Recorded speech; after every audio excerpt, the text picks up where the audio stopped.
வணக்கம் நண்பர்களே, நான் முபாரக். காற்று மண்டலத்தில் வெப்ப அலைகள் எப்படி உருவாக முடியும் என்பதற்கான கேள்விகளை எடுத்துக்கொண்டு பதிலை தேடுவோம். ஒரே விஷயம் சுற்றி சுற்றி வெவ்வேறு வட்டத்துக்குள் வரும் பொழுது குழம்பக்கூடும். ஆக நாம் தெளிவாக இருக்க வேண்டும். காற்று மண்டலத்தில் வெப்ப அலைகள் உருவாவதற்கு முக்கியமான காரணம் எரிமலை ஆகும். நெடுநாள் உறங்கிக் கொண்டிருந்த ஒரு எரிமலை வெடிக்கும் பொழுது நமக்கு குளிரடிக்கும். ஏன் குளிரடிக்கிறது? வெப்பமாக வல்லவா இருக்க வேண்டும். எரிமலை காற்று வெப்பமாகத்தானே இருக்கும். ஆனால் அதற்கு மாற்றாகத்தான் இங்கு நடக்கும். ஏன்? அதாவது இரவு மழை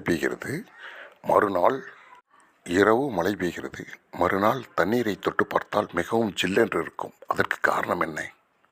காற்று மண்டலத்தில் உள்ள நைட்ரஜன்கள் தண்ணீரோடு கரைந்து பூமிக்கு வருவதால் மிகவும் ஜில்லென்று இருக்கும்.